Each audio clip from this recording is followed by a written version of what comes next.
Number 16, solve by elimination. What do we do very first thing? Number them. 1, 2, and 3. This is for organizational purposes. Okay, so it says solve by elimination, which means we want to find the variable that's easiest to eliminate. Which one's that going to be? Y. The y is easiest to eliminate.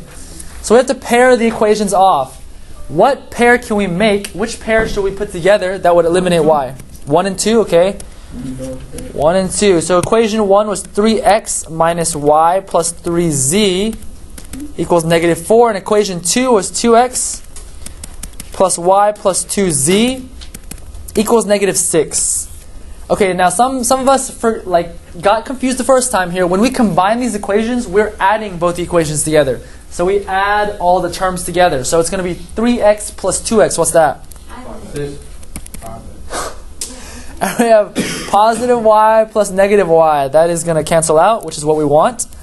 Then we have 3z plus 2z. 5z. So plus 5z equals? Negative 10, right. Okay, so that was our first pairing. Now, what equation have we not used yet?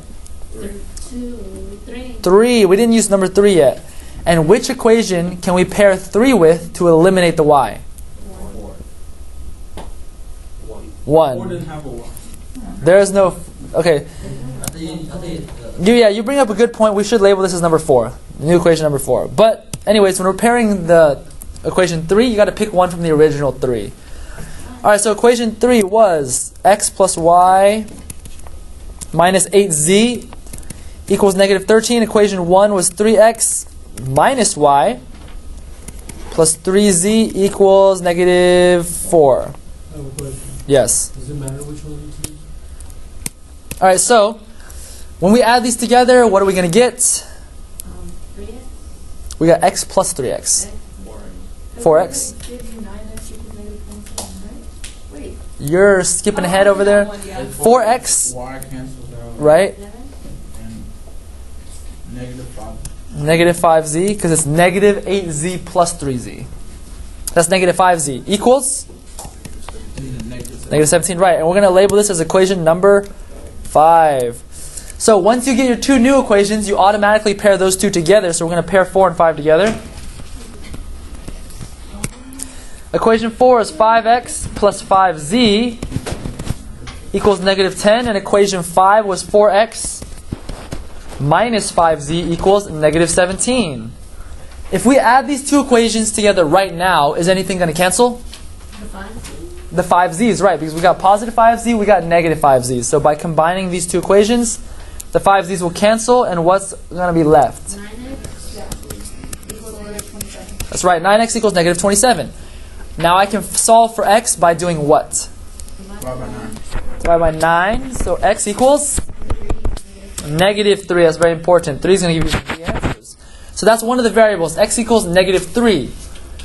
Once you find that first variable, x equals negative 3, you're going to take that and substitute it back into which equation? 1? Not 1. 4 or 5. We just used 4 or 5, right? And notice the only two variables that are in 4 or 5 are what? X and z. But now we know x. So we can find z. Okay? So you can pick either of those equations. Which ones do you want to use? 4 or 5? 5? Okay, so 5.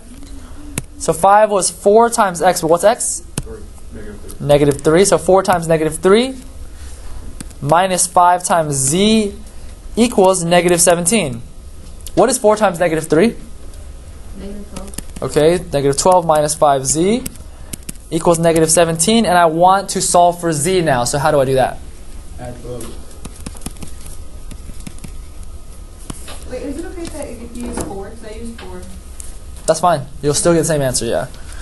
Okay, so then this is going to come out to negative 5z equals? 21. It equals 5. Negative 17 plus 12 is 5. Negative 5.